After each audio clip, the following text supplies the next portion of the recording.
She was just a waitress trying to survive another double shift when her first love walked through the door. He wasn't the gentle boy she remembered. He was now a mafia boss who ruled the city. When a billionaire humiliated her in front of everyone, he stepped in with one cold word that made the entire room fall silent. She thought he'd forgotten her. He'd spent 15 years making sure no one could ever hurt her again. Elena Martinez knew she was running on fumes. Her feet screamed inside her worn-out sneakers as she balanced 3 plates of truffle risotto on her left arm and a bottle of vintage wine in her right hand. Table 12. The hedge fund managers who'd been snapping their fingers at her all night like she was some kind of trained dog. Just smile. For more hours. You can do this. Luminaire was the kind of restaurant where millionaires came to see and be seen. Crystal chandeliers worth more than Elena's yearly salary hung from vaulted ceilings. The marble floors gleamed like mirrors. And here she was, a 32-year-old single mom working her second shift of the day, pretending her back wasn't killing her and that she hadn't cried in her car during the 15-minute break between the lunch and dinner rush. Finally, one of the hedge fund guys muttered as she set down their plates. He didn't even look at her. Elena's smile didn't waver. She'd perfected that smile over 6 years of waitressing, bright enough to earn tips, empty enough to hide what she really thought. She was turning away when the restaurant fell silent. Not the polite hush of elegant dining, but the kind of silence that made the hair on the back of your neck stand up. Conversations died mid-sentence. Silverware stopped clinking. Even the soft classical music seemed to fade into the background. Elena glanced toward the entrance. Her heart stopped. Black luxury cars, not just one, but 5, had pulled up outside the restaurant's floor-to-ceiling windows. The kind of cars that cost more than most people's houses. Through the glass, she watched as men in dark suits emerged first, scanning the street with the practiced efficiency of Secret Service agents. Then he stepped out. The breath left Elena's lungs in a rush. No, it can't be. But it was. Adrian Moretti. 15 years had passed since she'd last seen him, but she would have recognized that face anywhere. The sharp jawline was the same, though more defined now. The dark hair she used to run her fingers through, now styled back perfectly. But everything else had changed. The awkward, gentle boy who used to share his lunch with her in the high school cafeteria, the one who wrote her terrible poetry and blushed when she held his hand, had vanished. In his place stood a man who commanded attention without saying a word. His suit probably cost more than her car. No! Scratch that, more than 3 of her cars. He moved through the entrance flanked by 4 men who looked like they could break someone in half without breaking a sweat. This isn't happening. Elena's hands trembled. She gripped her serving tray tighter, backing toward the kitchen, hoping, praying, he wouldn't notice her. She was just a waitress. One face among many. He wouldn't remember. Why would he? Miss. A sharp voice yanked her attention away. Table 9. The billionaire investor whose face she'd seen on the news last week. Richard Castellane. He'd been drinking since he arrived, and his voice had been getting louder and more obnoxious with each glass.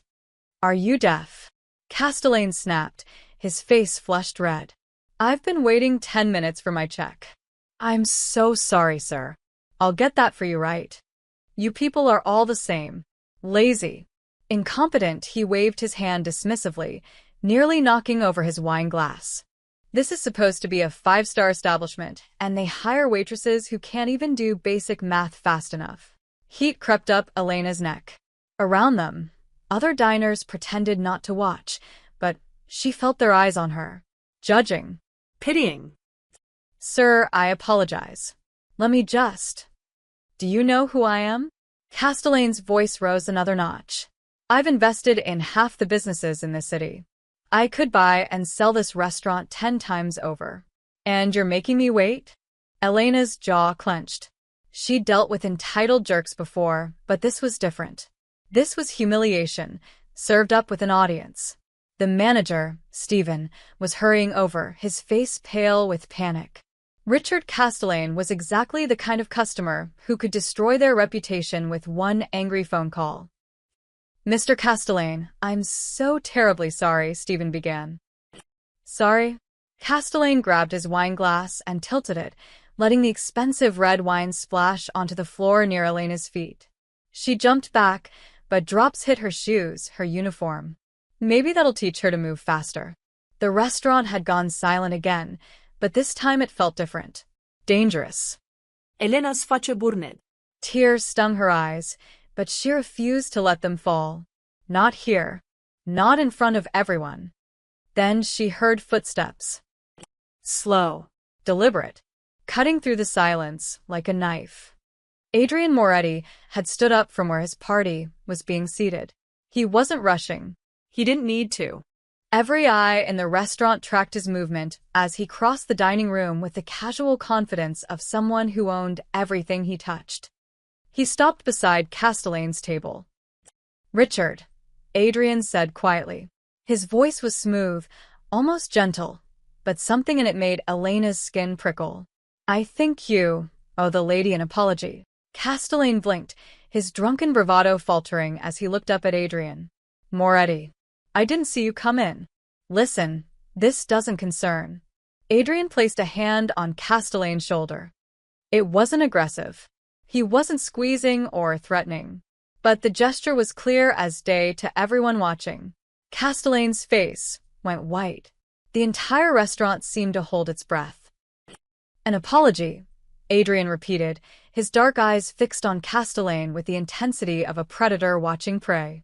"Now." The silence stretched. 10 seconds. 20. Castellane swallowed hard. When he spoke, his voice had lost all its bluster. Io apologisa. "I was out of line." To her, Adrian said, his tone dropping several degrees. "Not to the floor." Castellane turned to Elena, and she saw actual fear in his eyes. "I'm sorry, miss. Truly, I behaved inappropriately." Adrian held his gaze for one more moment, then straightened. "Enjoy your evening, Richard." He walked back to his table, without another word, without even glancing at Elena. But just before he sat down, their eyes met. For one brief, electric moment, everything else disappeared. The restaurant, the whispers, the humiliation. It was just them, 15 years collapsing into nothing. He remembers.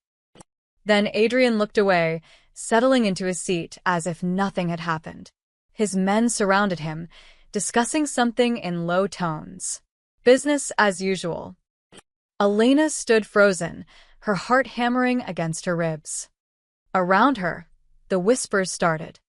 "That's Adrian Moretti. He runs this whole city. Never seen him defend anyone like that before." Stephen rushed over, all apologetic smiles, assuring her she could take the rest of the night off with full pay. Castellane had already thrown cash on the table and hurried out like his life depended on it. But Elena barely heard any of it.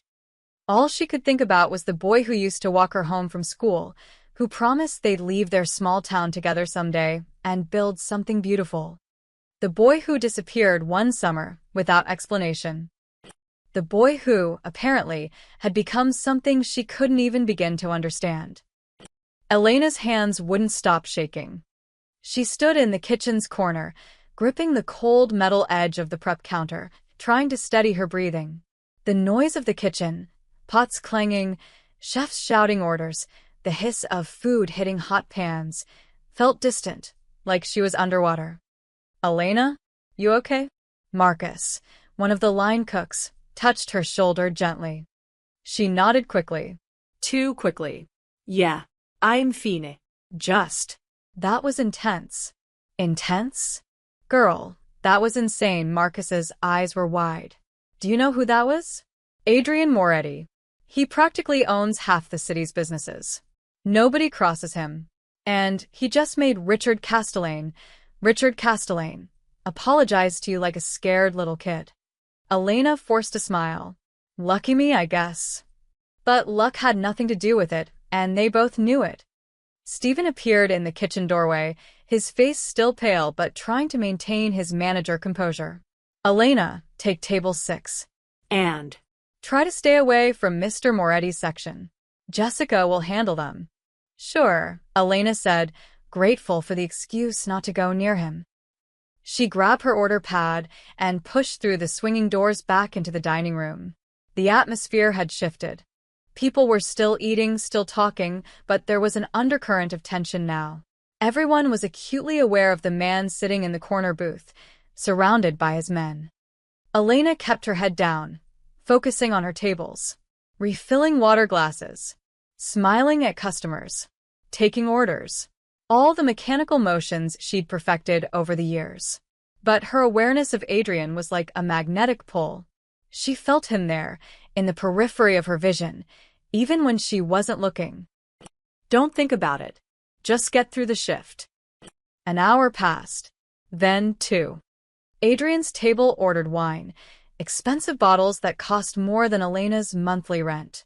They spoke in low voices, occasionally laughing at something, but mostly they looked like men conducting business. Serious business. The kind that probably involved things Elena didn't want to know about. Jessica, who was handling their table, came back to the server station with stars in her eyes. He tipped me $500. 500. And they barely touched their food. Did he say anything? Another server asked, leaning in eagerly. Not really.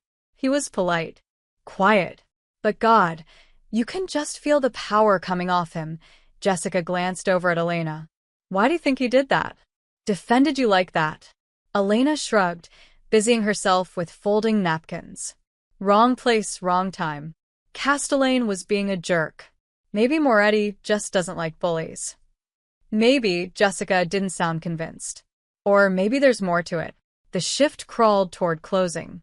By 11 p.m., most of the dining room had cleared out. Elena wiped down tables, her body running on autopilot, exhaustion finally catching up with her. Her feet throbbed. Her back ached.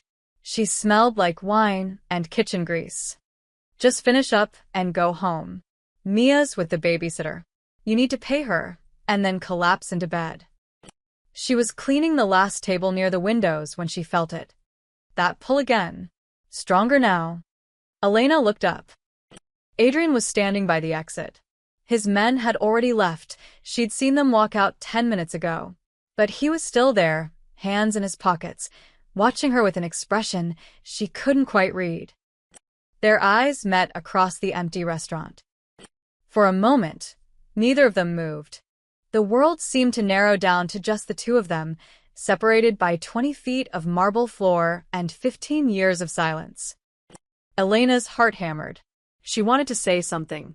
Do something. But what? Walk over and ask him why he disappeared? Why he never called? Why he became whatever he'd become? Adrian. Remember me? You broke my heart when we were 17, and now you're apparently some kind of mob boss. How's life been? She gripped the wet cloth in her hands tighter. Adrian's expression softened, just slightly. There was something in his eyes, recognition, yes, but something deeper. Regret, maybe. Or longing. She couldn't tell. He took one step forward. Elena's breath caught. Then he stopped. His jaw tightened, like he was making a decision. After a long moment, he gave her the smallest nod, barely perceptible, and turned away. Just like that, he was gone. The heavy glass door closed behind him with a soft click. Through the windows, Elena watched him slide into the back of a black car that had been waiting at the curb. The convoy pulled away smoothly, disappearing into the night traffic. Elena released the breath she'd been holding. That was weird, right? She jumped. Marcus had come out from the kitchen, wiping his hands on his apron. What was? Elena asked, trying to sound casual. Moretti. Standing there, staring at you like that. Marcus gave her a curious look. Do you know him or something? No, Elena Lid. Why would I know someone like him? I don't know. Just seemed like. Never mind, Marcus shrugged. Anyway, you heading out? I can walk you to your car if you want. It's late. That'd be great, thanks. As Elena gathered her things from her locker, the other servers huddled near the bar, their voices carrying in the quiet restaurant. Did you see his watch? That was a Patek Philippe. Like 200 grand, easy. My cousin works in real estate. She says Moretti owns half the commercial properties downtown. And that's just what's public record.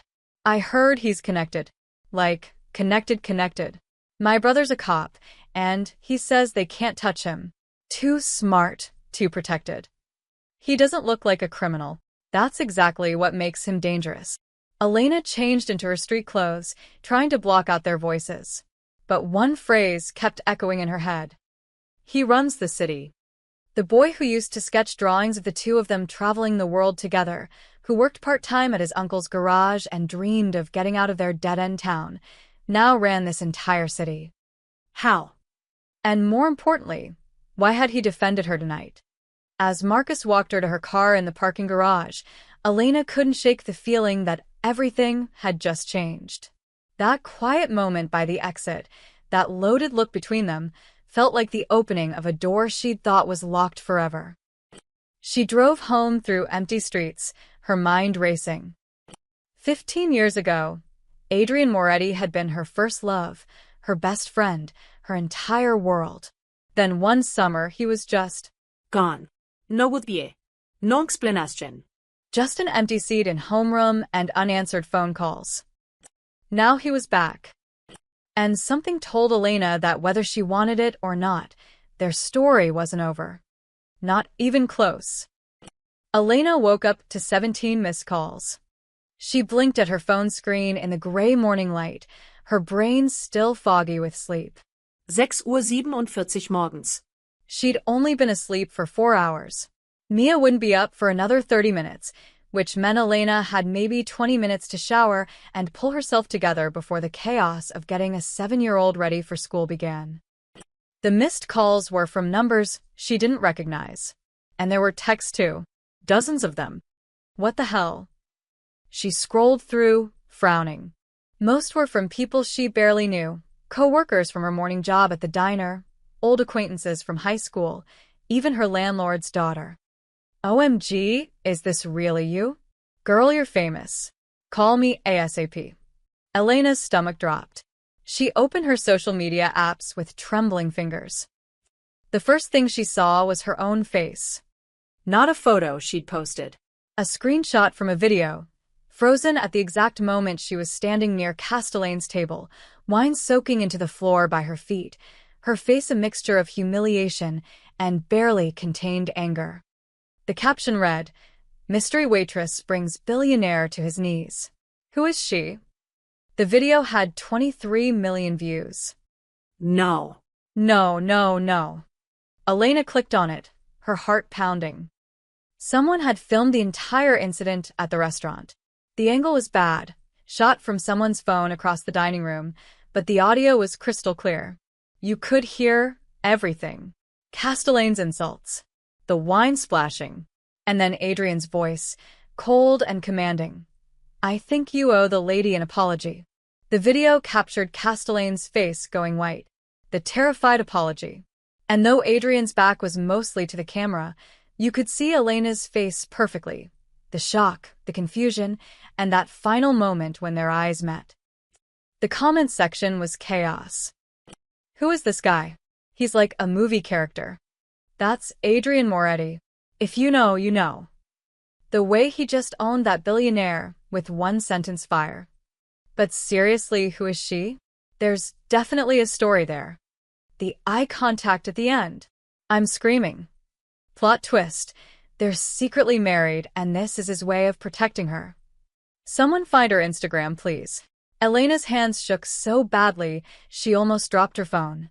This couldn't be happening. She was a single mom who worked 2 jobs and could barely afford rent. She didn't need this kind of attention. Didn't want it. She kept scrolling, watching with mounting horror as the video spread across different platforms. Twitter, Instagram, TikTok. Someone had even made edits with dramatic music, zooming in on Adrian's protective stance and Elena's face. The hashtag mystery waitress was trending. By 7 a.m., a local news blog had picked it up. Billionaire investor humiliated at Luminaire. Who is the woman? Elena's phone buzzed. Her best friend, Carmen. And Call me right now. With shaking fingers, Elena dialed. Carmen answered on the first ring. Oh my God. Oh my God. Please tell me you've seen it. I'm looking at it right now, Elena whispered, glancing toward Mia's bedroom door. Still closed. good. Carmen, this is bad. Really bad. Are you kidding? This is incredible.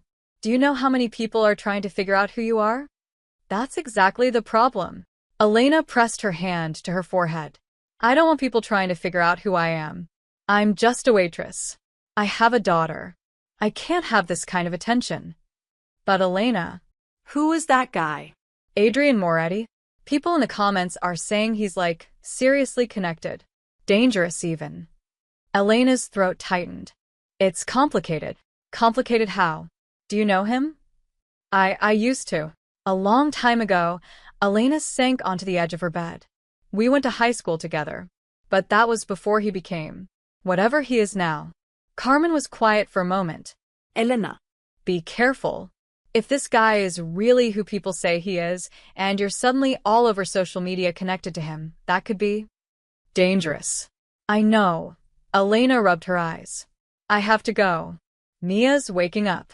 She ended the call and tried to breathe. Everything was spiraling too fast. Last night, she'd just been trying to survive her shift. Now she was viral, her face plastered all over the internet, connected to a man she hadn't spoken to in 15 years. A man who, apparently, wielded enough power to make billionaires apologize with a single word. Across the city, in a penthouse office overlooking the harbor, Adrian Moretti stood by the floor-to-ceiling windows, coffee in hand, listening to his consigliera with an increasingly dark expression. It went viral overnight, Vincent Chin said, tablet in hand. The video's been viewed over 3 million times now. Multiple news outlets are trying to identify her. Someone leaked that she works at Luminaire, and now reporters are calling the restaurant. Adrian's jaw tightened. Who filmed it? One of Castellane's associates. He posted it to embarrass Richard, but it backfired. Now, everyone's focused on you and the girl. Her name is Elena, Adrian said quietly. Vincent paused. You know her. It wasn't a question. Vincent had been with Adrian for 10 years, and he could read his boss better than anyone. I knew her, Adrian corrected. A lifetime ago. Boss, Vincent chose his words carefully. DeLuca's people will see this. Hell, they've probably already seen it. A woman connected to you. Trending on social media. Identified by face but not by name. They'll use her to get to you. Adrian's fingers tightened around his coffee cup. He'd thought about this all night. Seeing Elena again after 15 years had cracked something open inside him he'd thought was sealed forever. The girl who'd known him before the violence, before the blood, before he became someone even he barely recognized. And now, because of one moment of weakness, because he couldn't stand by and watch her be humiliated, he'd put a target on her back. Put a security detail on her, Adrian said. Discreet. I don't want her to know. Already done. I had 2 men on her last night after you flagged her. Adrian turned to look at Vincent, surprised. Vincent shrugged. I've been doing this a long time, boss. I saw your face when you looked at her. That's not nothing. Find out everything, Adrian said. Her financial situation. Where she lives. If she has family. Anything that could be used as leverage. And if DeLuca's people make a move. Adrian's expression went cold. Then they'll learn why people don't cross me. Vincent nodded and left, his footsteps echoing in the vast office. Adrian turned back to the windows, watching the city wake up below. Somewhere out there, Elena was probably panicking, trying to understand why her face was all over the internet. He'd stayed away for 15 years to protect her from his world. One night, one moment, and all of that careful distance had shattered. His phone buzzed. A text from an unknown number. Interesting choice in waitresses, Moretti. She's pretty. Be a shame if something happened to her. Adrian stared at the message, his blood running cold. It had already begun. Adrian stood in his office, the threatening text still glowing on his phone screen. Outside, the morning sun painted the city in shades of gold and gray, but he barely noticed. His mind was already 3 steps ahead, calculating risks and countermoves. "Get me everything," he said when Vincent returned. "And I mean everything." Vincent set his tablet on the massive mahogany desk. "I already started. Should have a full report by noon. I want it in an hour." Vincent's eyebrows rose slightly, the only sign of surprise he ever showed. "Understood." Adrian watched him leave, then turned back to the windows. The threat from DeLuca wasn't unexpected. Marco DeLuca had been testing boundaries for months, pushing into territories that had been neutral ground for years. He was young, arrogant, and stupid enough to think that being ruthless made him powerful. But going after Elena? That crossed a line Adrian wouldn't tolerate. His phone buzzed again. This time it was a news alert. Mystery waitress identity revealed. Elena Martinez, single mother working 2 jobs. Adrian's stomach dropped. They'd found her. Some enterprising reporter had tracked her down through the restaurant's employee records or social media. Within minutes, her privacy was gone. He opened the article. There was a photo of Elena, not from last night, but an older one pulled from somewhere online. She was smiling, holding a little girl with dark curls and Elena's same warm eyes. She has a daughter. Something twisted in Adrian's chest. Of course, she'd moved on with her life. 15 years was a long time. She'd probably gotten married, had a family, built the normal life he could never give her. Except the article said single mother, no mention of a husband or partner. Adrian sat down heavily in his leather chair, staring at the photo.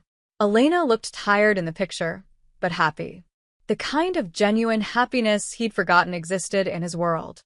53 minutes later, Vincent walked back in carrying a thick folder and his tablet. "That was fast," Adrian said. "I have good people." Vincent settled into the chair across from him. "You're not going to like some of this. Tell me." Vincent opened the folder. Elena Martinez, 32 years old.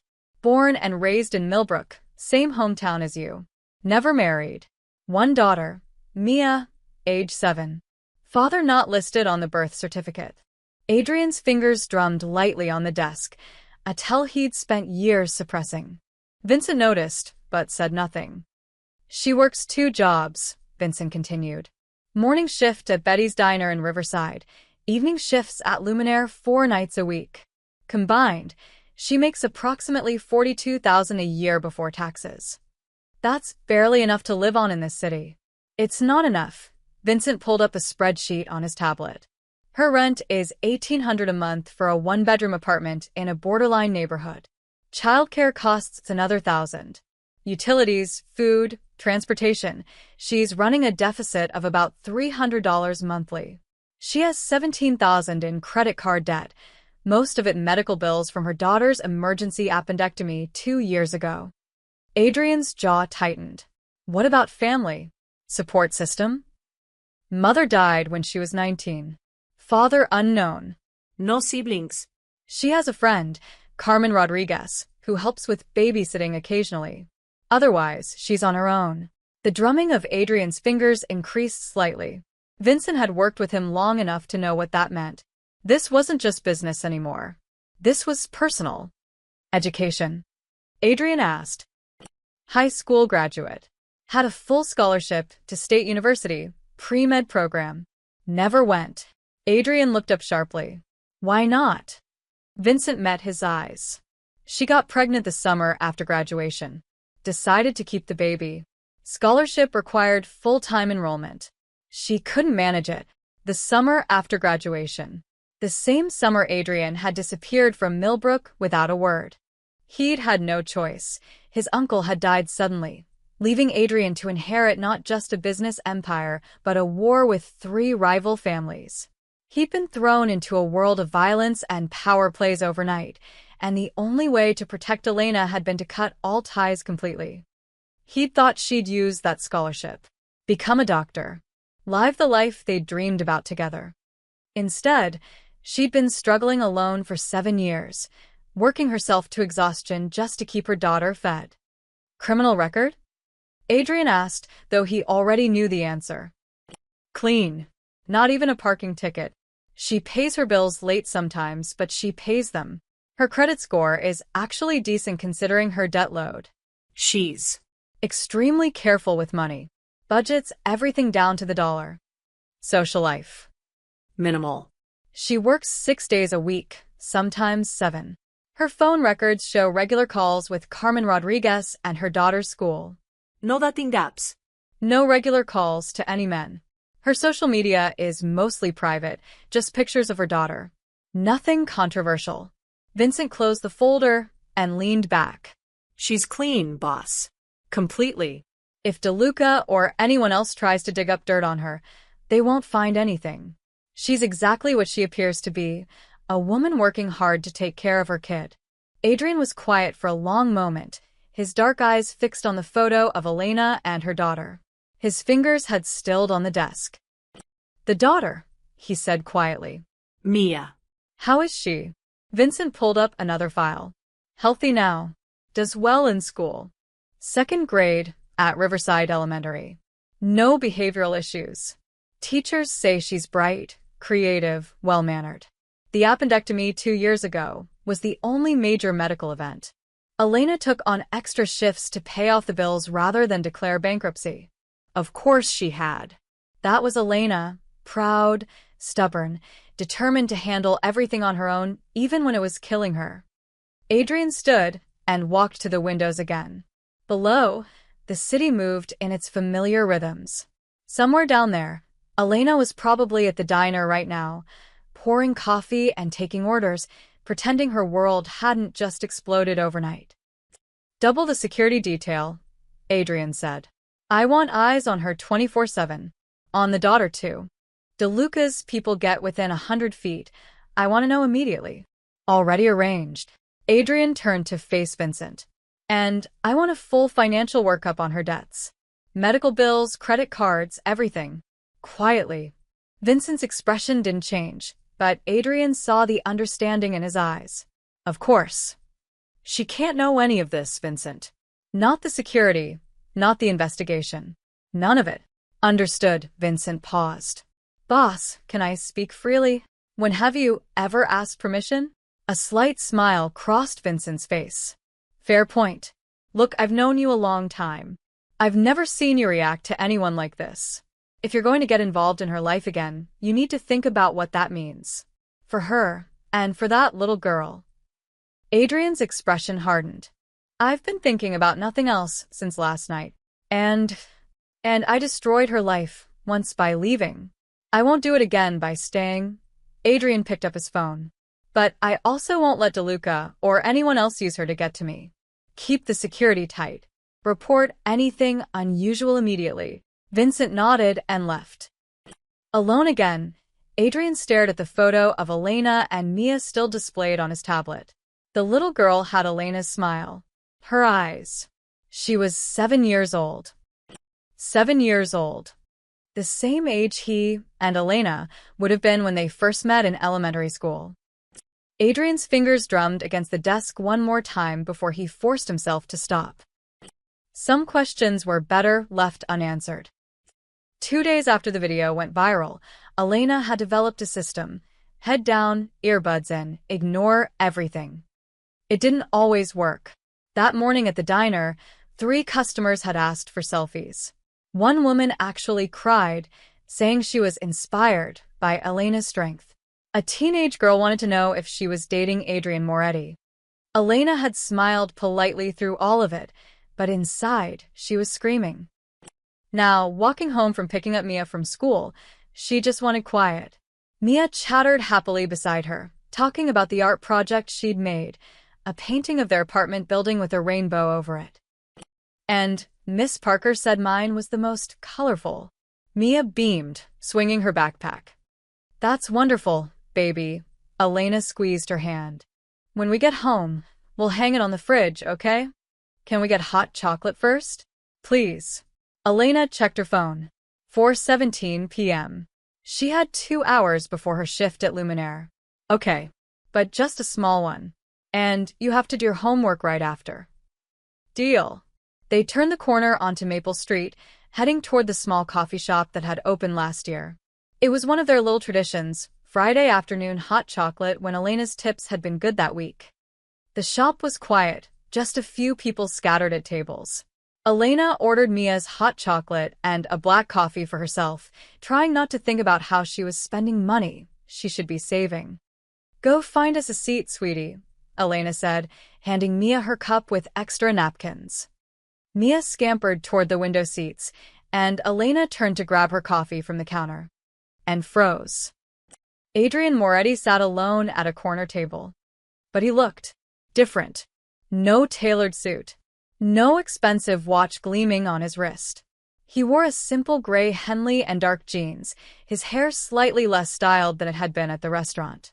If she didn't know better, she'd think he was just a regular guy reading something on his phone. Their eyes met. For a heartbeat, Elena considered grabbing Mia and walking right back out.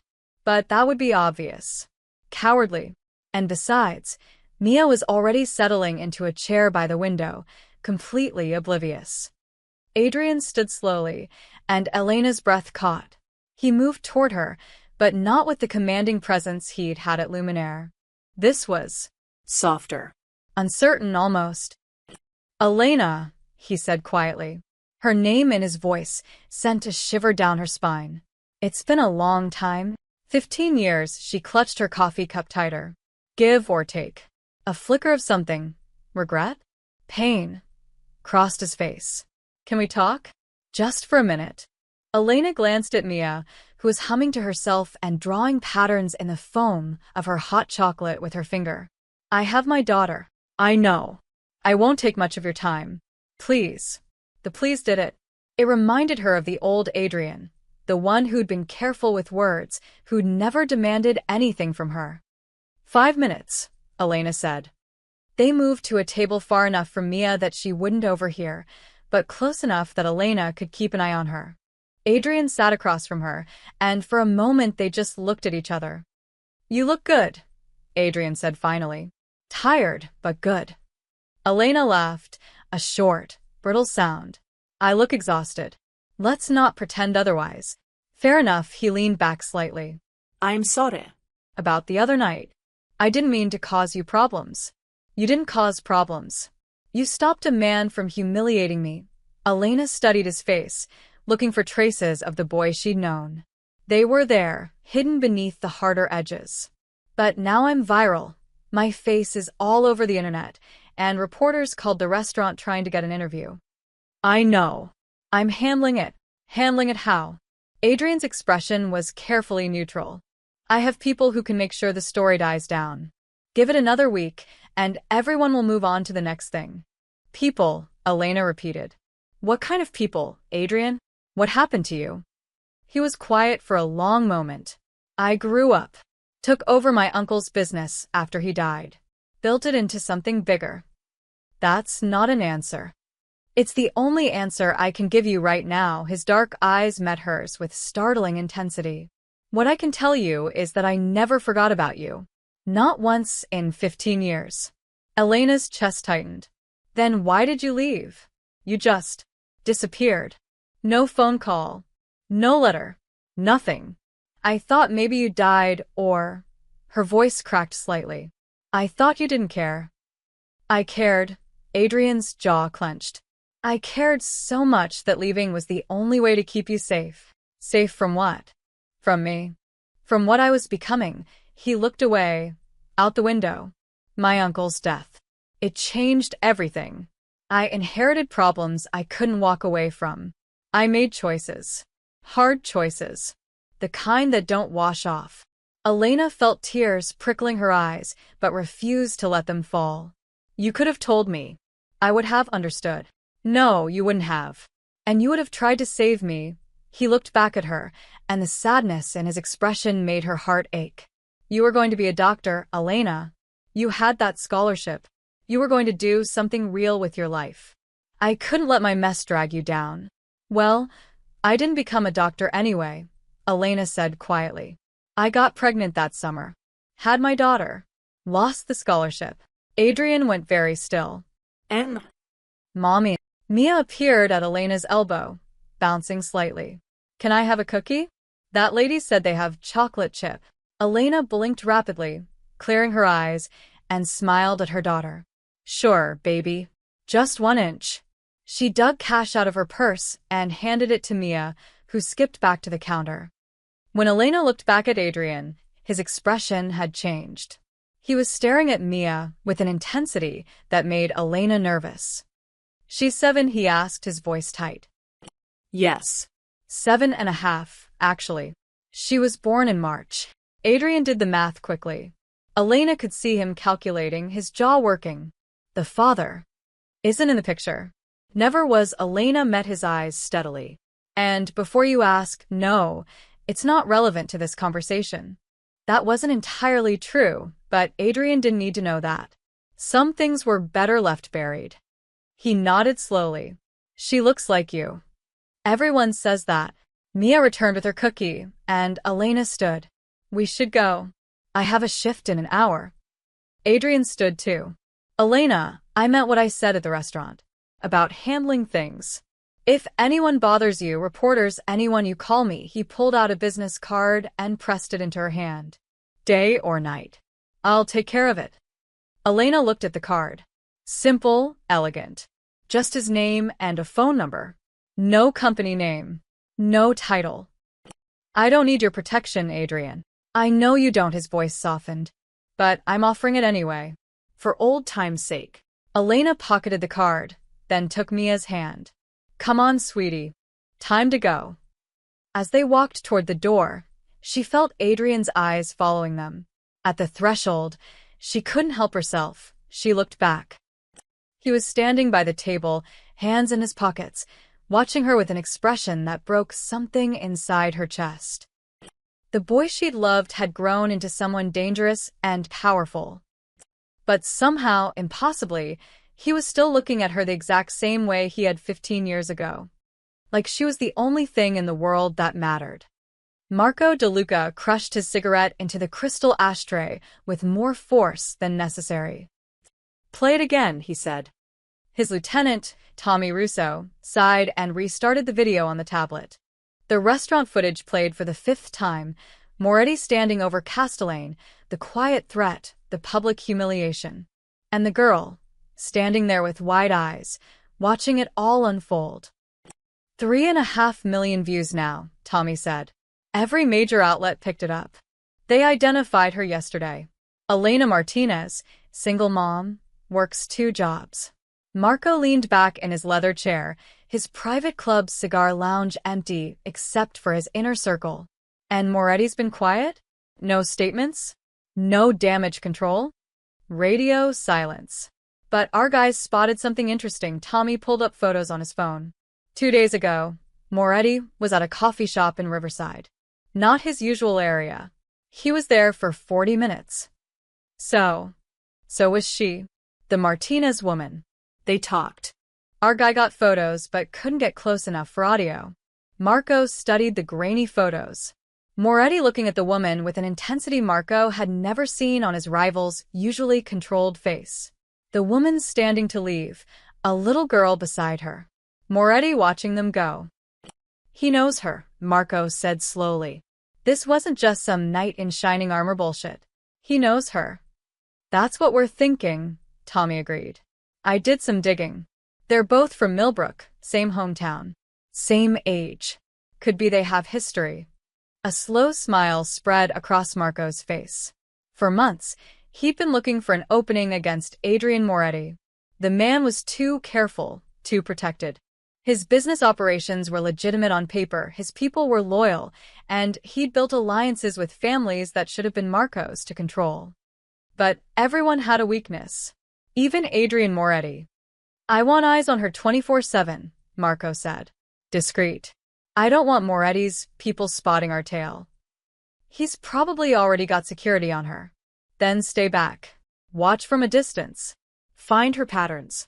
Where she goes, who she talks to, where the kid goes to school. I want to know everything about Elena Martinez's life. Tommy nodded. What's the play here, boss?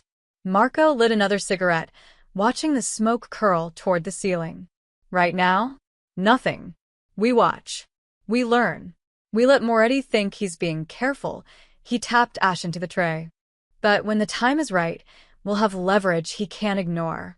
You don't build a reputation on being untouchable and then show weakness for some waitress.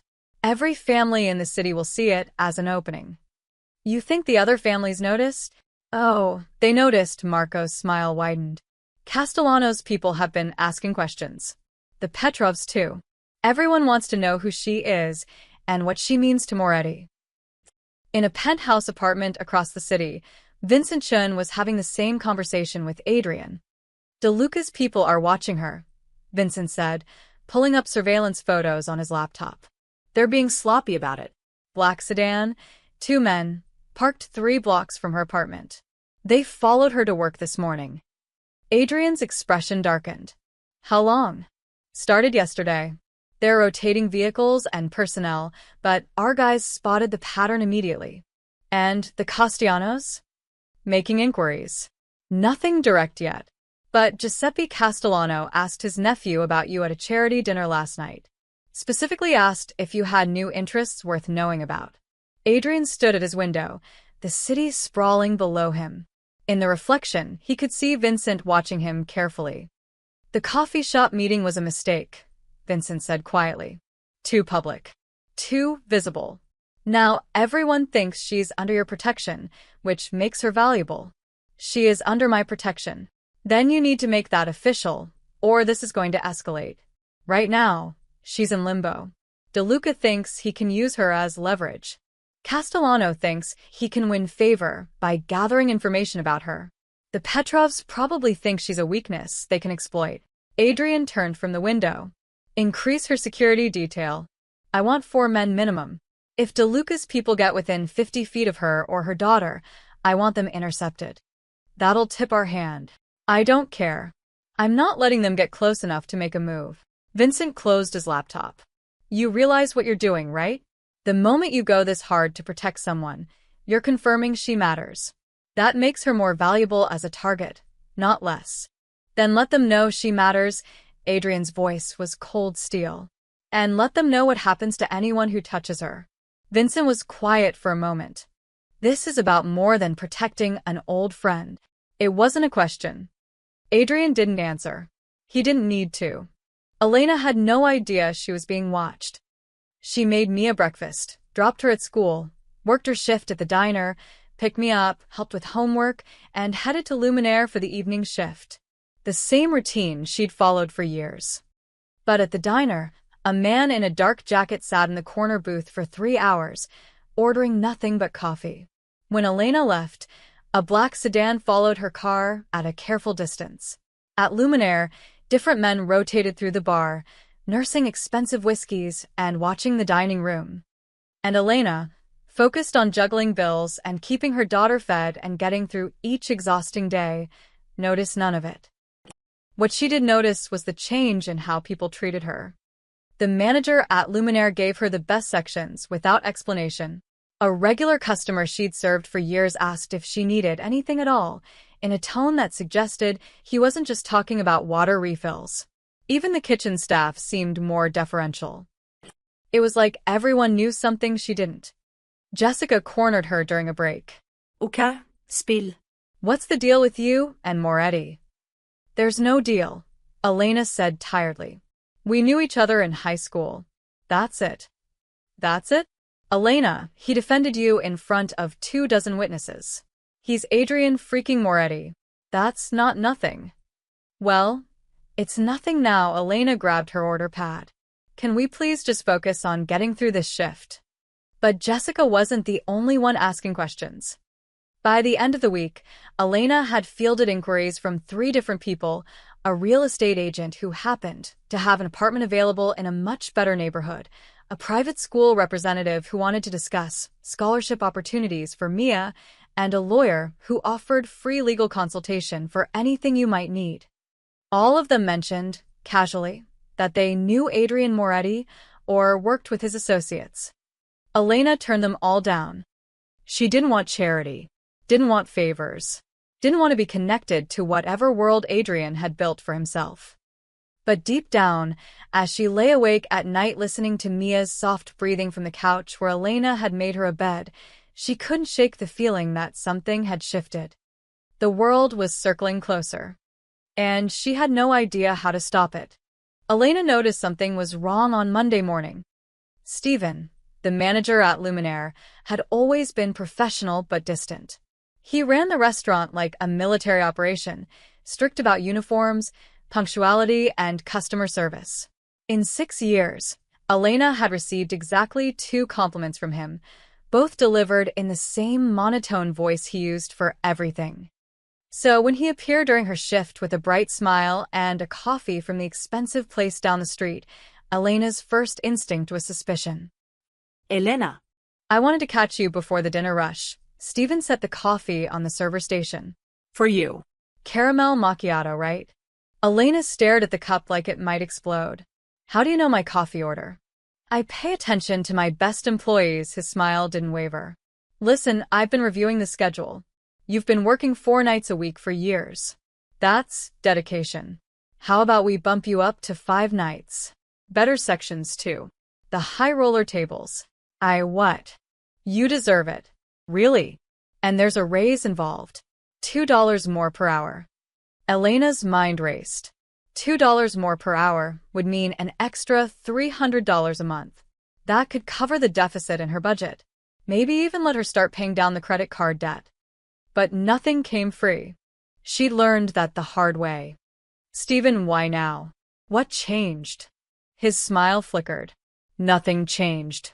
We just want to retain our valuable staff members. So, what do you say? Elena looked at the coffee, then at Stephen's too bright expression. Let me think about it. Of course, of course. No pressure, he backed away, still smiling. Just let me know by Friday. After he left, Jessica sidled up beside her. What was that about? I have no idea, Elena muttered. But something's off. The weirdness didn't stop there. At the diner that afternoon, Elena's morning manager, Rita, pulled her aside during a lull. Honey, I don't know how to say this, but someone's been asking about you. Elena's stomach dropped. What do you mean? A man came in yesterday. Expensive suit, polite, said he was from some security consulting firm. Asked how long you'd worked here, what your schedule was like, if you'd had any problems with customers. Rita's face was concerned. I didn't tell him anything personal, but Elena. It felt weird. Official almost. Did he say why he was asking? No. Just thanked me and left a generous tip. Rita lowered her voice. There's something else. I've seen the same black car parked across the street 3 days in a row. Different men sitting in it. They're not eating. Just watching. Elena's pulse quickened. Are you sure? Honey, I've run this diner for 20 years. I know when something's not right. Elena finished her shift in a daze. As she walked to her car, she found herself scanning the street. There, a black sedan, parked near the corner. 2 men inside. When she started her engine, the sedan's lights came on. Her hands trembled on the steering wheel. Were they following her? Should she call someone? The police. She thought of Adrian's card, still in her wallet. Day or night, he'd said. But she wasn't ready to make that call. Wasn't ready to confirm that his world was bleeding into hers. What Elena didn't see was the silver SUV parked 2 blocks behind the black sedan. Or the 2 men inside it, wearing casual clothes, watching the watchers. DeLuca's guys are getting bolder, Tony Marchetti said into his phone. They followed her from the diner to the school pickup. They're not even trying to hide it anymore. Vincent's voice crackled through the speaker. Stay on them. Do not engage unless they make a move on her directly. Boss's orders. Copy that. Tony had been with Adrian's organization for 8 years. He'd done everything from security work to debt collection. But this assignment felt different. They weren't protecting a witness or a business partner. This was personal for the boss, and everyone knew it. The black sedan pulled away as Elena parked near the elementary school. Tony followed at a distance, watching as she waited by the gate with other parents. A woman approached her, dark hair, business casual, holding a clipboard. Ms. Martinez? The woman said brightly. I'm Rebecca Stone from Westbridge Academy. I'd love to talk to you about enrollment opportunities for your daughter. Elena looked confused. I'm sorry, what? We have a new scholarship program for exceptional students. Someone recommended Mia for consideration. Do you have a moment? I really don't. I'm waiting for my daughter. Of course, of course. Here's my card. The program covers full tuition, after-school care, transportation, everything. No cost to you whatsoever. Rebecca pressed the card into Elena's hand. Just think about it. She walked away before Elena could refuse. Tony watched the interaction, then took a photo of Rebecca Stone. He sent it to Vincent with a message, another approach, getting more aggressive. The response came quickly, documented. Moretti wants a meeting tonight. Elena stood in the school pickup line, staring at the business card for Westbridge Academy, one of the most prestigious private schools in the city. Annual tuition that cost more than she made in a year. And someone had recommended Mia. Mommy. Mia burst through the school doors, backpack bouncing, and threw her arms around Elena's waist. Hey, baby. Elena hugged her tightly, breathing in the scent of her daughter's strawberry shampoo. How was school? Good. We learned about fractions. I got all the problems right. That's my smart girl. As they walked to the car, Elena glanced over her shoulder. The black sedan was back, idling half a block away. Her heart hammered. She buckled Mia into the back seat, her hands shaking slightly. Mommy, are you okay? I'm fine, sweetie. Just tired. She pulled out of the parking space, watching the rear-view mirror. The black sedan followed. And behind it, she could swear there was another vehicle, silver, also matching her movements. Was she being paranoid? Or was something really happening? By the time they reached their apartment building, Elena was fighting back panic. She hurried Mia inside, locked the door, and peered through the window blinds. Both vehicles had stopped down the block, watching. Elena grabbed her phone with shaking hands and pulled out Adrian's card. She stared at the number for a long moment. Calling him would mean admitting she needed help. It would mean opening a door she'd kept closed for 15 years. It would mean letting him back into her life, into Mia's life. But those men outside weren't going away. The offers, the questions, the constant feeling of being watched. Something was very, very wrong. Elena took a deep breath and dialed the number. He answered on the first ring. Elena. Adrian. Her voice came out steadier than she felt. We need to talk. Something's happening and I think you know what it is. Silence on the other end. Then, where are you? Home. With Mia. Stay there. Lock your doors. I'm sending someone to watch the building until I can get there. His voice was calm, controlled, but she heard the steel underneath. We'll talk tonight. After your daughter's asleep. I'll explain everything. Adrian, I'm scared. I know, but you're safe. I promise you that. No one will touch you or Mia. Do you trust me? Did she? After 15 years? After everything. I don't know, Elena said honestly. But I don't have a choice right now. Fair enough. I'll be there at 9-inch. The line went dead. Elena looked at Mia, who was coloring at their tiny kitchen table, completely unaware that their safe, quiet world was crumbling around them. Whatever was coming, there was no avoiding it now. At 8:47 p.m., Elena read Mia her favorite bedtime story for the third time. One more, Mommy? Please. Not tonight, baby. You need sleep. Elena kissed her daughter's forehead, breathing in that sweet child smell that always calmed her nerves. I love you to the moon and back. And to the stars and back. Mia finished sleepily, their nightly ritual. Elena turned off the lamp and pulled the door almost closed, leaving it open just a crack the way Mia liked it. Then she stood in her tiny living room, looking around with fresh eyes. The apartment was small, barely 600 square feet, but she'd tried to make it warm. Second-hand furniture that she'd reupholstered herself. Mia's artwork covering one wall. Plants on the windowsill that somehow survived despite Elena's erratic schedule. It was home. But suddenly it felt painfully inadequate. Adrian Moretti was coming here. To this cramped space with its worn carpet and the water stain on the ceiling that the landlord still hadn't fixed. Stop it. He knew you when you had nothing. This shouldn't matter. Except it did. Because back then, they'd both had nothing together. Now he had everything, and she was still struggling. The knock came at exactly 9 o'clock. Elena checked the peephole, her heart pounding. Adrian stood alone in the hallway, no bodyguards visible.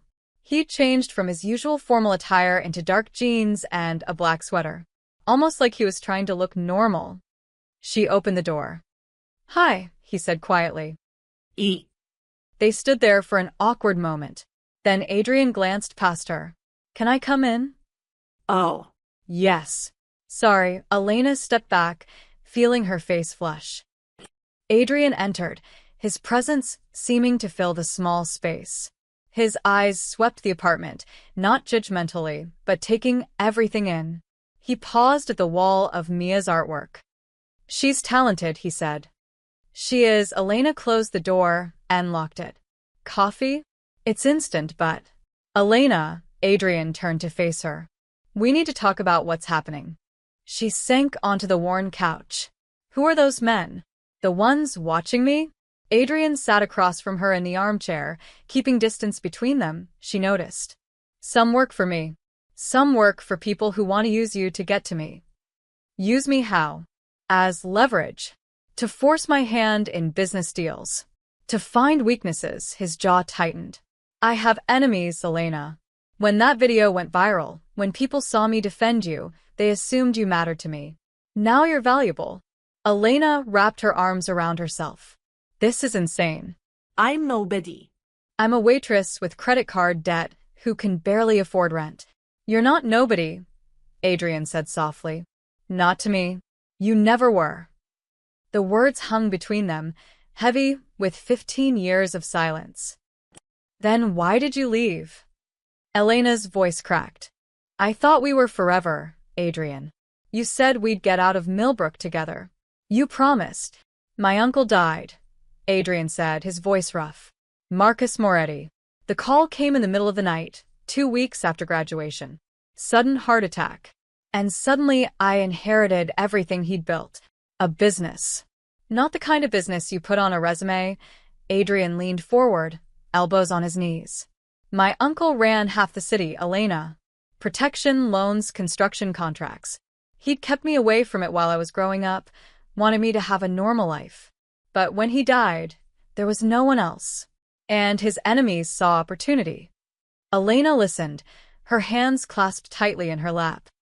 3 families came for his territory within a week. If I'd walked away, they would have killed me. Simple as that. So I fought back. I learned fast. I did things he looked away. Things I can't take back. Things that turned me into someone you wouldn't recognize. "I think I'm starting to recognize you again," Elena said quietly. "That night at the restaurant. You didn't have to defend me, but you did." "Of course I did. That asshole was humiliating you." Adrian's eyes met hers, fierce. "I've done a lot of terrible things, Elena. But I draw lines. And watching someone hurt you crosses every line I have." Elena felt tears welling up. "You could have told me. Back then. I would have understood. Would you? Really?" Adrian's smile was sad. "You had that scholarship. Pyramid. You were going to save lives. I couldn't let you throw that away for someone who was up to his neck in blood and violence. So you just left." No goodbye. No explanation. "I waited for you at graduation. You never came. I was in the hospital. Broken ribs, concussion. Wedding gift from the DeLuca family." Adrian's voice was matter-of-fact, but Elena saw the old pain in his eyes. "By the time I got out, you'd already left town for orientation. I almost called you 100 times. But what was I going to say?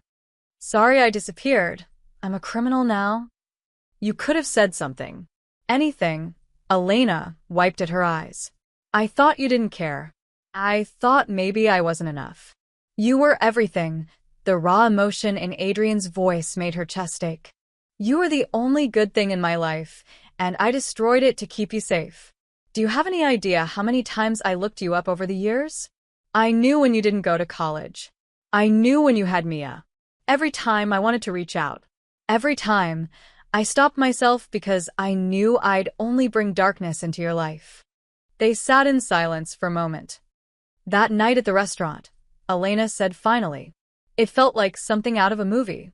Like my life suddenly became someone else's story. I'm sorry. I never meant for any of this to touch you. But it has. Elena looked at him directly. Those men following me. The weird offers. The private school scholarship. That's all you, isn't it? Adrian didn't deny it. I'm trying to protect you. I don't need protection. I need. Elena's voice broke. I need to understand what's happening. I have a daughter, Adrian. A 7-year-old girl who is my entire world. If being connected to you puts her in danger, it won't. Adrian's voice was steel. I've put my best people on her.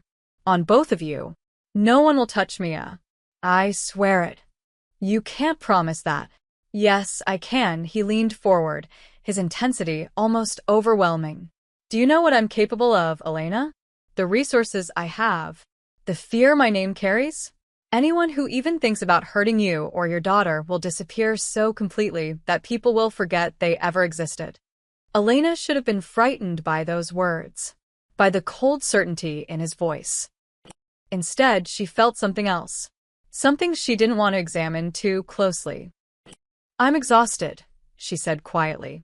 I work 12-hour days, 6 days a week. I'm drowning in medical debt.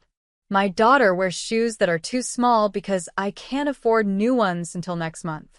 And now, on top of everything, I have to worry about mobsters using me as leverage. Let me help you. I don't want your money. It's not about money, Adrian said. It's about keeping you safe. Both of you. Elena stood, moving to the window. Outside, she could see the silver SUV parked down the block. His people, she assumed. This is my life, she said to the glass. It's not much, but it's mine. I've worked hard to build something stable for Mia. And now you're back, and everything's falling apart. She heard Adrian stand, felt him move closer. I never stopped caring about you, he said softly, just behind her. That's the truth, Elena. For 15 years, you've been the one thing I couldn't forget. The one regret that actually kept me up at night. Elena turned to face him. They were inches apart now, close enough that she could see the flecks of gold in his dark eyes. I don't know if I can forgive you for leaving, she whispered. I'm not asking for forgiveness. Adrian's hand lifted, hesitated, then gently touched her face. I'm just asking for a chance to keep you safe. For one moment, Elena let herself lean into his touch. Let herself remember what it felt like to be 17 and in love and certain that nothing could tear them apart. Then Mia coughed from the bedroom, and reality crashed back. Elena stepped away. You should go. Adrian nodded slowly, his hand dropping. I'll keep the security detail on you. If anything changes, anything at all, you call me immediately. Okay. At the door, he paused. Elena, I meant what I said. You were everything. You still are. Then he was gone. The following Tuesday started like any other day. Elena worked the morning shift at the diner, her body moving on autopilot while her mind churned through the conversation with Adrian. 5 days had passed since that night in her apartment, and she hadn't heard from him. Part of her was relieved. Part of her felt strangely abandoned. The silver SUV was still there, though. Different cars, different faces, but always present. She'd stopped trying to pretend they weren't Adrian's people. At 2:45 p.m., she parked near Riverside Elementary, joining the cluster of parents waiting for dismissal. The October afternoon was warm, leaves just starting to turn gold on the trees lining the street. Elena checked her phone. A text from Carmen. Coffee this weekend? You look like you need it. She smiled and started typing a response when a voice interrupted. Ms. Martinez. Elena looked up. 2 men stood beside her car, both wearing casual clothes, but something about them felt wrong. Too polished. Too watchful. One was tall and lean with a scar above his eyebrow. The other was stocky, built like a boxer. Yes. Elena's hand tightened on her phone. "We need a moment of your time," the tall one said, his smile not reaching his eyes. "Just a quick conversation. I'm waiting for my daughter. I don't have time." "This won't take long." The stocky one moved closer, blocking her path to the school. "We just want to ask about Adrian Moretti." Elena's pulse spiked. "I don't know what you're talking about." "Sure you do." The tall man leaned against her car, too casual, too comfortable invading her space. "The whole city saw that video. Moretti defending you like you're somebody special. We're just curious, what makes you so special?" "I'm nobody."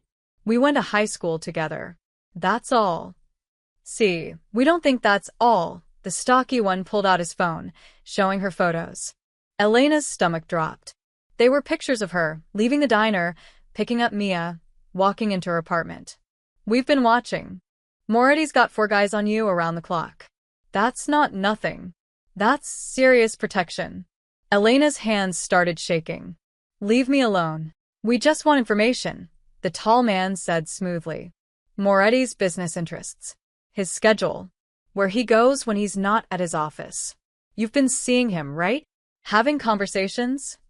"I haven't seen him. I don't know anything." "That's not what our sources say." He leaned closer, his voice dropping. "Listen, Ms. Martinez. You seem like a nice lady.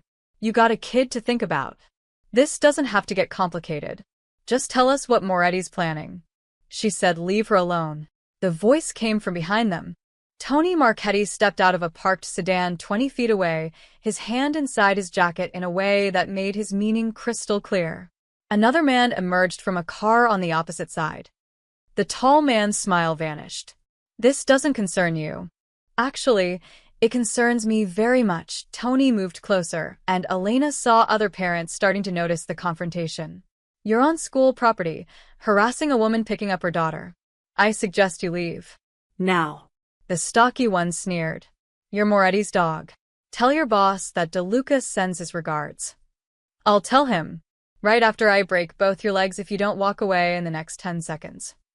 For a tense moment, nobody moved. Elena pressed back against her car, her heart hammering. Parents were definitely watching now, some pulling out phones. The tall man held up his hands in mock surrender. Okay. We're going." He looked at Elena. "Think about what we said, Ms. Martinez. Moretti can't protect you forever." They walked away slowly, deliberately, getting into a black sedan, and driving off. Tony approached Elena carefully. "Are you all right, ma'am?" "Who are you?" Elena's voice shook despite her attempt at steadiness. "Tony Marchetti. I work for Mr. Moretti. I'm one of the people assigned to make sure you and your daughter stay safe." Safe. Elena's fear was rapidly transforming into anger. "Those men just threatened me at my daughter's school. They've been following me, taking pictures." "I know. And it won't happen again." "You can't promise that." "Yes, ma'am, I can." Tony's expression was respectful but firm. "Mr. Moretti is going to want to talk to you. He needs to know exactly what they said." The school doors opened, children streaming out. Elena spotted Mia immediately, her daughter's backpack bouncing as she searched the crowd. "Mommy." Elena forced a smile, catching Mia in a hug. "Hey, baby. Ready to go home?" "Uh-huh. Can we get ice cream?" "Maybe tomorrow." Elena buckled Mia into the back seat, her hands still trembling. Tony stood at a respectful distance. When Elena emerged from the car, he handed her a piece of paper. "This is Mr. Moretti's private number. He'll be expecting your call within the hour. And if I don't call, then he'll come to you. But I think you'd prefer to have this conversation somewhere private." An hour later, after settling Mia with cartoons and snacks, Elena stood on their apartment's small balcony and dialed the number. Adrian answered immediately. "Anna." "Tony told me what happened. Are you hurt?" "No." "Just scared." And angry. Elena gripped the railing. "You said I'd be safe. Those men got within 2 feet of me.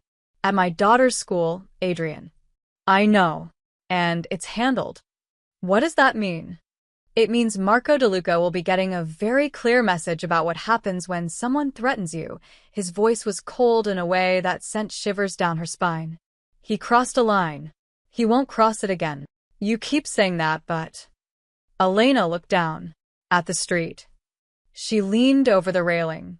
3 cars were now parked outside her building. 6 men were visible, positioned strategically. As she watched, another vehicle pulled up. I've tripled your security, Adrian said. No one gets near you, or Mia, without going through them first. And tomorrow we're moving you. Moving me? Adrian, I can't just. A safe house. Better neighborhood. Secure building. Just until this settles. My job. Mia's school. Our life is here. Your life is in danger here. His voice softened slightly. Please, Elena. Let me do this. I should have been more aggressive from the start. DeLuca saw an opening because I was trying to be subtle. That's over now. Elena closed her eyes, exhausted. Who are you really? The Adrian I knew wouldn't have people breaking legs and sending messages. No, he wouldn't have. Adrian was quiet for a moment. The Adrian you knew was a kid with dreams and no power. The man I am now has power, but gave up the dreams. I run most of this city's underground, Elena. I control things people don't talk about in polite conversation. I've hurt people. I've made people disappear. I'm not a good man. But you're protecting us. Yes. Why? The truth, Adrian. He was silent so long she thought he wouldn't answer. Then, because I love you. I've loved you since we were 15 years old. That's the truth. It never stopped. Not for one day in 15 years. And I may be a criminal and a killer and everything your mother would have warned you about, but I will burn this entire city down before I let anyone hurt you or that little girl. Elena's breath caught. The raw honesty in his voice cracked something open in her chest. I don't know if I can love you back, she whispered. Not after everything. Not knowing what you are. I'm not asking you to love me. I'm asking you to let me keep you alive. Elena looked down at the men guarding her building. At the life she'd built that was suddenly too dangerous to maintain. Okay, she said finally. Okay, we'll move to the safe house. But Adrian? When this is over, we need to talk about what happens next. I can't live like this forever. I know. And I promise, when you're safe, when DeLuca is handled, we'll figure it out. He paused. Pack a bag for you and Mia. My people will pick you up in 2 hours. After he hung up, Elena stood on the balcony watching the sun set over the city. She'd spent 15 years building a life without Adrian Moretti. Now, whether she wanted it or not, he was back in it completely. And despite everything, the danger, the fear, the impossibility of it all, part of her wasn't sorry. The safe house was nothing like Elena expected. She'd imagined something clinical and cold, a bunker with armed guards and no windows. Instead, Adrian had put them in a modern townhouse in Riverview Heights, one of the city's safest neighborhoods. 3 bedrooms, a small backyard, furniture that looked like it came from a catalog. The kitchen had more counter space than her entire apartment. Mia loved it immediately. Mommy, I get my own room. A whole room. Elena tried to smile. Just for a little while, baby. Until things settled down. But things weren't settling down. They were escalating. Across the city, Adrian sat in a private dining room of Genovese's, the Italian restaurant that had been neutral territory for 20 years. Across from him sat 3 men. Vincent Chen, his consigliere, Michael Castellano, representing the Castellano family, and Dmitry Petrov, the youngest of the Petrov brothers. DeLuca's getting bold, Castellano said, swirling his wine. Approaching your woman at a school? In broad daylight? That's not just aggressive. It's stupid. Desperate, Petrov corrected in his heavy accent. His ports deal fell through last month. He's bleeding money. Adrian listened, his expression unreadable. He'd called this meeting for a reason. Marco DeLuca has become a problem, Adrian said calmly. Not just for me. For all of us. He's unstable. Reckless. He breaks protocols that keep us all safe. So, What are you proposing? Castellano asked. I'm going to remove him from the board. Quietly. Legally, Adrian leaned back. But I need to ensure we're all in agreement that his territory gets redistributed fairly. No power grabs. No wars. Petrov raised an eyebrow. You want permission? I want consensus. Marco's father was respected. I'm not starting a blood feud with the old guard over his idiot son. But if we all agree he's a liability, Adrian let the sentence hang. The two men exchanged glances. Finally, Castellano nodded. The old families won't object. Marco's made enemies everywhere. How are you planning to do it? His logistics contracts. DeLuca Shipping moves 60% of his revenue through 3 ports. I'm buying out the port authorities' contracts. As of Monday morning, DeLuca loses access. That'll cripple him, Petrov said with grudging admiration. That's the idea. Within 2 weeks, he'll be desperate enough to make mistakes. Then we offer him a choice: retire quietly to Florida with a generous pension, or face federal investigations into his business practices. Adrian's smile was cold. I have very detailed records of his operations. The FBI would be thrilled to receive them. Castellano laughed. Moretti, you're a ruthless bastard. I respect that. But, Adrian continued, I need your word. When DeLuca falls, his territory gets divided according to the old agreements. No one moves on Elena Martinez or anyone connected to her. Ever. The waitress? Petrov frowned. She's that important. She's off limits. Completely. That's non-negotiable. Silence fell over the table. Finally, Castellano raised his glass. You have my word. The Castellano family won't touch her. Petrov followed suit. Agreed. We have no interest in your personal affairs. Adrian lifted his own glass. Then we have an understanding. While Adrian was reshaping the city's power structure, Vincent was handling the more immediate concerns. He walked into Betty's diner at 11 a.m. when the breakfast rush had cleared but lunch hadn't started. Rita, the owner, looked up from the register with a wary expression. We're not interested in whatever you're selling, she said firmly. Vincent smiled politely. I'm not selling anything, Miss Chen. I'm here to make you an offer. May we speak privately? 10 minutes later, they sat in Rita's small office in the back. Let me be clear, Rita said, arms crossed. If you're here to pressure me about Elena, you can leave now. That girl's like family to me. I'm here precisely because she's like family to you, Vincent said, a folder on the desk. Ms. Martinez is under Adrian Moretti's protection. That makes this establishment a potential target for his enemies. Rita paled slightly. Are you threatening me? The opposite. I'm here to ensure your business is protected. He opened the folder. Mr. Moretti would like to acquire a minority stake in Betty's diner. 30% ownership. In exchange, you'll receive an immediate capital investment of $200,000 for renovations, equipment, whatever you need. Your insurance premiums will be covered through one of our corporate policies, much better rates. And you'll have security consultation to ensure your staff and customers are safe. Rita stared at him. Why would he do that? Because Ms. Martinez works here. And Mr. Moretti takes care of what's his. Vincent slid a contract across the desk. You maintain full operational control.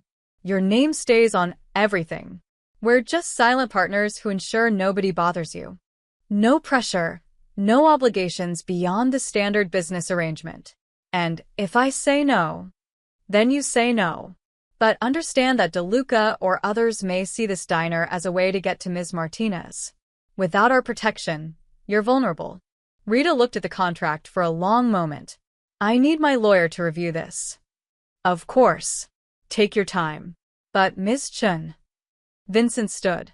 Whether you accept the partnership or not, we'll be watching this place. Elena Martinez matters to Mr. Moretti. That means the people in her life matter too. 2 days later, Elena was folding laundry in the safe house when her phone rang. Rita. Elena, honey, we need to talk. Is everything okay? That depends on your definition of okay, Rita sighed. A man came to see me, Vincent Chen. Works for your friend. Mr. Moretti. Elena's stomach dropped. Rita, I'm so sorry. I never meant to drag you into. Hush and let me finish. He offered to invest in the diner. Minority partnership, but I keep control. 200,000 for renovations and security. Better insurance. Protection. You can't accept that. Rita, these people. I already signed the papers, honey. Had my lawyer look at it. It's legitimate. More than legitimate. It's generous. Rita's voice softened. Elena, that diner has been struggling. The equipment's old. I've been putting off repairs I can't afford. This money, it saves my business. And it keeps my staff safe. Including you. Elena pressed her hand to her forehead. He's taking over my whole life. Or, he's making sure you have a life to come back to. Rita paused. Look, I don't know what's going on between you two. But that man is moving mountains to protect you. Whatever history you have, it runs deep. After they hung up, Elena stood at the window, watching Mia play in the small backyard with a soccer ball Adrian's people had brought over. Her phone buzzed. A text from Adrian. Need to see you. Tonight. I'll send a car at 8. Elena stared at the message. Part of her wanted to refuse, to assert some control over her spiraling life. But she knew it would be pointless. Adrian Moretti was reshaping the world around her, whether she agreed to it or not. And the terrifying part? She wasn't entirely sure she wanted him to stop. That night, the car took her to Adrian's penthouse. Vincent met her at the private elevator, his expression respectful but unreadable. He's on the terrace, Vincent said. Elena found Adrian standing by the railing, the city spread out below like a carpet of lights. He turned when he heard her approach. Thank you for coming. Did I have a choice? Elena's voice was sharper than she intended. Always, he gestured to a small table set with wine and cheese. I wanted to explain what's happening. You deserve to know. Elena sat and Adrian poured her wine. Then he told her everything, the port contracts, the agreements with other families, the investment in Rita's diner, the security protocols now surrounding every aspect of her life. You're dismantling someone's empire because of me, Elena said when he finished. I'm dismantling it because Marco DeLuca threatened you and your daughter. That's unforgivable. Adrian, this is insane. A month ago, I was just trying to pay my bills. Now you're… What? Making me part of your criminal enterprise. I'm making sure no one can use you to hurt me. Or hurt you to get to me, he leaned forward. Elena, I know this is overwhelming. I know you didn't ask for any of this. But it's done. DeLuca will be gone within 2 weeks. The other families have agreed to leave you alone. You'll be safe. And then what? I just go back to my old life. If that's what you want, his eyes met hers. Or you could consider a different option. Which is? Stay close. Let me help you. Not as charity, as someone who cares about you and wants to see you happy. He paused. Rita's diner is just the beginning. I can help with Mia's education, your debt, your future. No strings attached. Just. Let me do this. Elena's hands trembled around her wine glass. You're offering to save me. I'm offering to stand beside you. There's a difference. She looked out at the city, at the empire he'd built from blood and power and decisions she could never fully understand. I don't know if I can accept that, she whispered.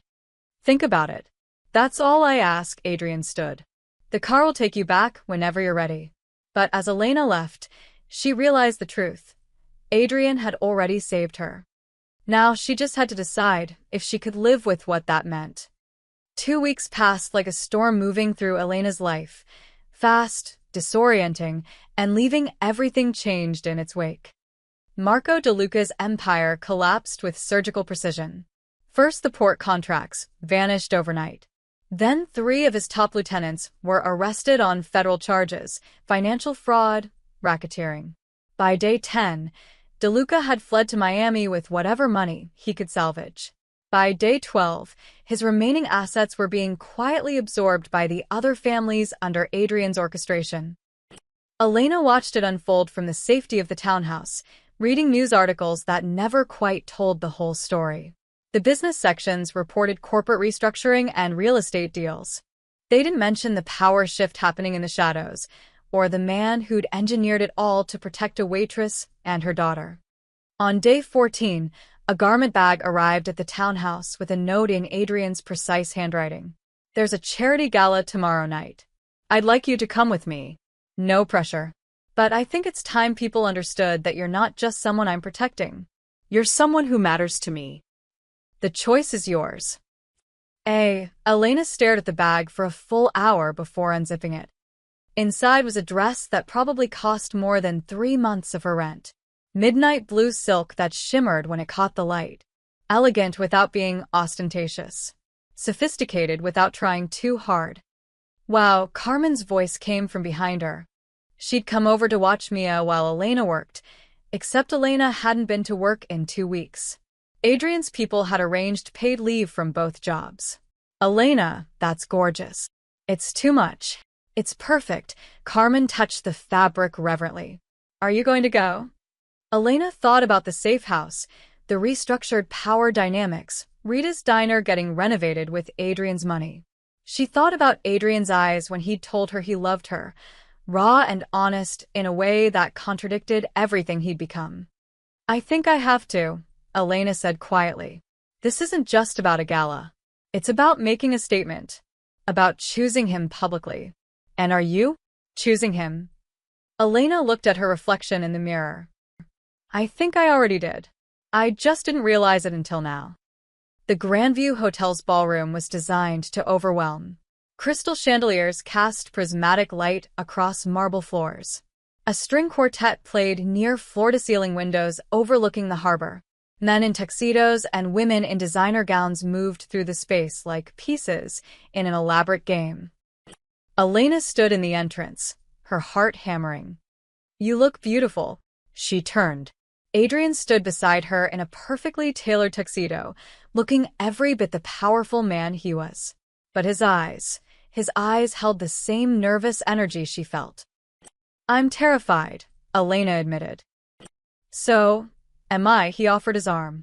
"But we'll be terrified together." She took his arm, and they walked into the ballroom. The effect was immediate. Conversations faltered. Heads turned. Elena felt the weight of hundreds of eyes assessing her, judging her, wondering who she was and what she meant to Adrian Moretti. "Ignore them," Adrian murmured. "They're not important." He guided her through the crowd with easy confidence, introducing her to people whose names she recognized from news articles and society pages. Philanthropists, CEOs, politicians. Everyone was polite, their curiosity thinly veiled behind practiced smiles. Elena noticed the pattern quickly. People treated Adrian with deference that bordered on fear, even here in this glittering, civilized space. A word from him could make or break careers. Everyone wanted his attention, his approval. And she was on his arm. "Adrian," a familiar voice cut through the crowd. Elena's stomach dropped. Richard Castellane stood before them, his face carefully neutral. The billionaire who'd humiliated her at Luminaire. The man Adrian had forced to apologize. Elena felt Adrian tense beside her, his hand tightening slightly on hers. But Castellane didn't sneer or dismiss her. Instead, he inclined his head respectfully, almost a bow. "Ms. Martinez," he said, his voice carefully polite. "It's good to see you again. I hope you're well."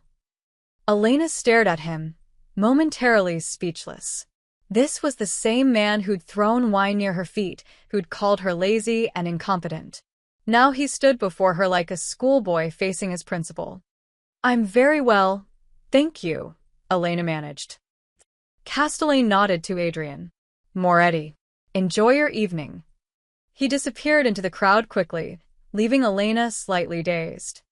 "Did that really just happen?" she whispered to Adrian. Yes, Adrian's expression was unreadable. "That's what it means to be with me, Elena. People who once looked through you now bow their heads. It's not about you changing, it's about them understanding what you mean to me." The words should have felt empty, superficial. Watching the room's dynamics shift around her, Elena understood something deeper. This wasn't about status or power for its own sake. This was protection. This was Adrian telling every dangerous person in the room that touching her would be the last mistake they ever made. They moved to the terrace for air. The city stretched below them, alive with lights and movement. Adrian's city. The empire he'd built from violence and hard choices. "Are you okay?" he asked quietly. Elena turned to face him. "I keep thinking about us. About who we were in high school. You used to write me terrible poetry."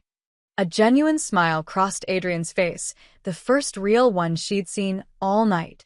"It was terrible, wasn't it? The worst. You rhymed eyes with sunrise at least 6 times. In my defense, your eyes did remind me of sunrise."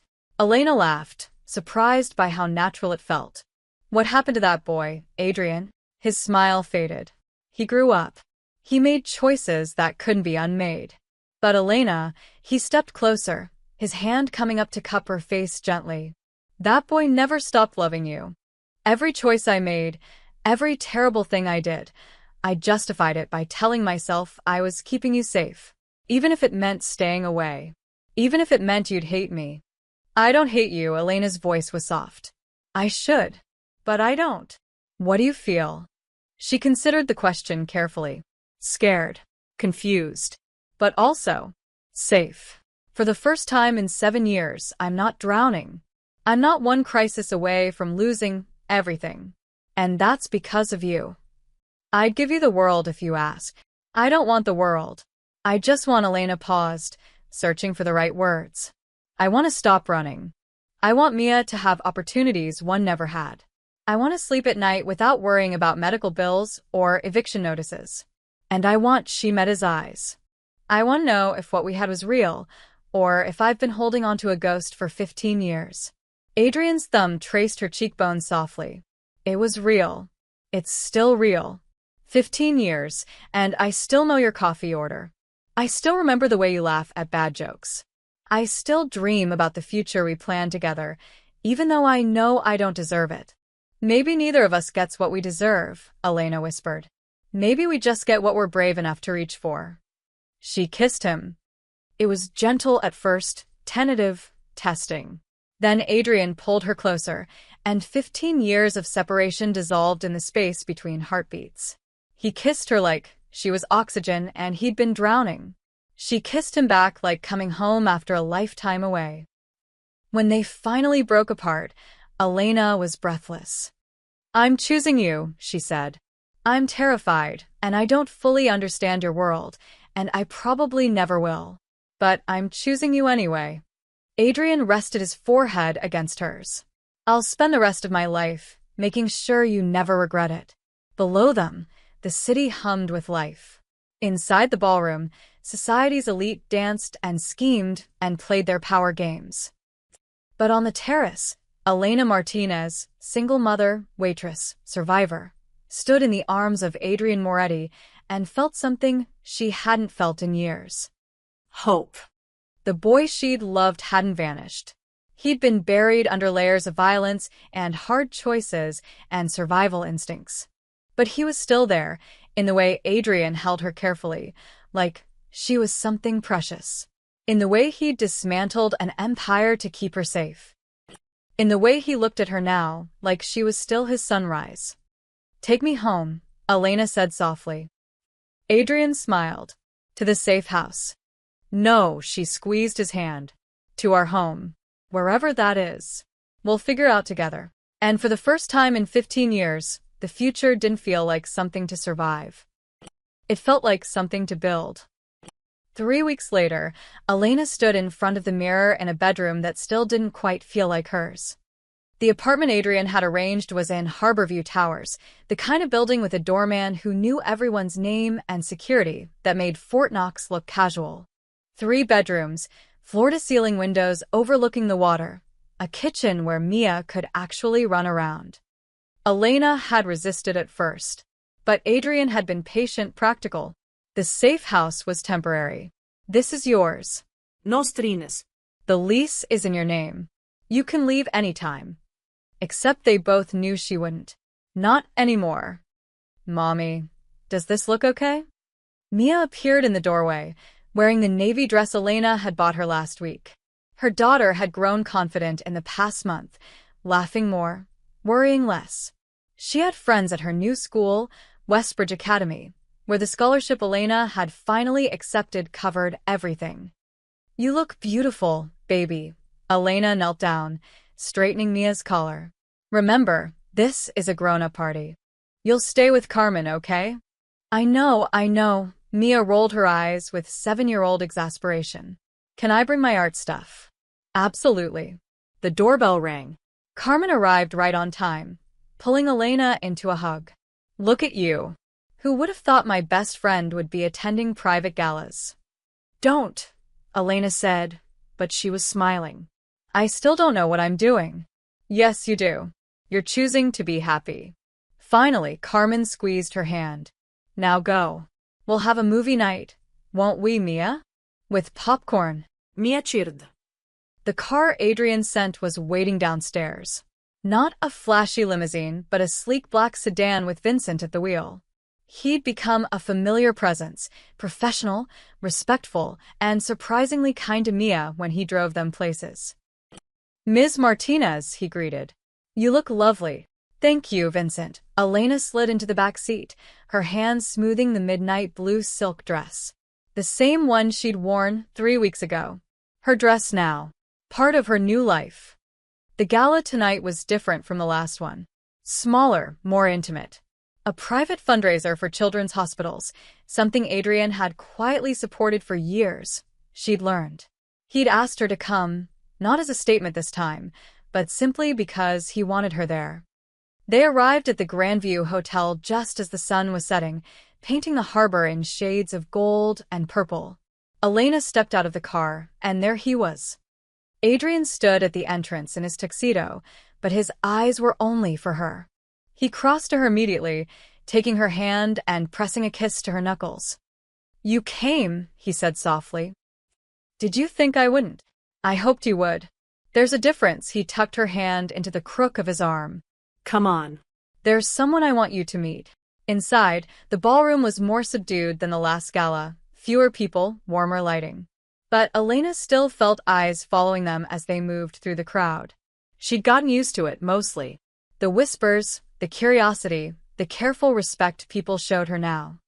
Adrian led her to a corner where an elderly woman sat in a wheelchair, her eyes sharp despite her age. "Mrs. Castellano," Adrian said warmly. "I'd like you to meet Elena Martinez." The woman studied Elena with keen intelligence. "So, you're the one who brought Adrian back to himself." Elena blinked. "I'm sorry." "Don't apologize, dear. It's a compliment." Mrs. Castellano reached out, and Elena took her papery hand gently. "I've known this boy since he was 12 years old. Watched him grow hard. Necessary but sad. Then you appeared, and suddenly he remembers how to smile." Elena glanced at Adrian, who looked almost embarrassed. "She's exaggerating," he muttered. "I never exaggerate." Mrs. Castellano patted Elena's hand. "You keep him honest, dear. God knows we need someone who can." As they moved away, Elena felt something settle in her chest. She wasn't just Adrian's past come back to haunt him. She was his present. His choice to be something more than the sum of his hard decisions. They danced later, swaying to music played by a small orchestra. Around them, the city's elite mingled, some legitimate, some less so. But in Adrian's arms, Elena felt removed from all of it. Separate. Safe. "Mia asked about you yesterday," Elena said quietly. Adrian's hand tightened on her waist. "What did she ask?" "If you were my boyfriend, like her friend Sophie's mom has." "What did you tell her?" Elena met his eyes. "I told her yes. That you were someone special from a long time ago, who came back into our lives. And she asked if that meant she could call you Adrian instead of Mr. Moretti." Elena smiled. "She likes you. She thinks you're fancy, but nice." Adrian laughed, a real, genuine sound that made several people turn to look. "Fancy, but nice." "I'll take it." "Adrian," Elena's voice turned serious. "I know what you are, what you do, the choices you've made. And I'm not naive enough to think our life will be normal." "No, "It won't be." But I also know that you've given me something I never thought I'd have. Security. Options. A future that doesn't terrify me. She reached up, touching his face gently. You've given me chances I couldn't have provided alone. That matters. Let me finish, she took a breath. The boy I loved 15 years ago, he's still here. I see him when you read Mia bedtime stories. When you make sure Carmen's car gets fixed without telling her it was you. When you hold me like I'm the most precious thing in the world. Her eyes glistened. You didn't vanish, Adrian. You just became someone who could protect the people he loves. And I'm choosing to love you back. All of you. The boy and the man. The poetry and the power. Adrian stopped dancing. Right there in the middle of the ballroom, he cupped her face in both hands and kissed her. It wasn't gentle or tentative. It was a promise. When they broke apart, applause rippled through the room. Elena laughed, burying her face in Adrian's chest, embarrassed. They're watching, she whispered. Let them watch. Adrian tilted her chin up. I spent 15 years hiding. I'm done hiding. They stayed until midnight, then drove through the city, their city now, back to Harborview Towers. Vincent dropped them at the entrance with a knowing smile. In the elevator, Adrian pulled Elena close. Come home with me tonight. My place. I need to relieve Carmen. I already texted her. She's staying over. Mia's fine, his eyes were intense. Please. I want to wake up with you. Just once. See what that feels like after all these years. Elena thought about all the reasons she should say no. About taking things slow. About being careful. Then she thought about 15 years of careful, of surviving alone, of being afraid to hope. Okay, she said. They spent the night talking until dawn about Millbrook, about the future, about Mia, and whether Elena would ever go back to school. About the life they'd lost and the one they were building. When the sun rose over the harbor, painting the water gold, Adrian held Elena close. I love you, he said simply. I always have. I always will. Elena looked at the man who'd become a king of the underworld to survive, who dismantled empires to protect her, who still looked at her like she was his entire world. I love you too, she whispered. The boy. The man. All of it. Outside, the city woke up to another day, unaware that in a penthouse high above, two people who'd been separated for 15 years had finally found their way home. The boy who wrote terrible poetry had become the man who silently guarded her world. And the girl who'd dreamed of saving lives had become the woman who'd saved his soul. Together, they were finally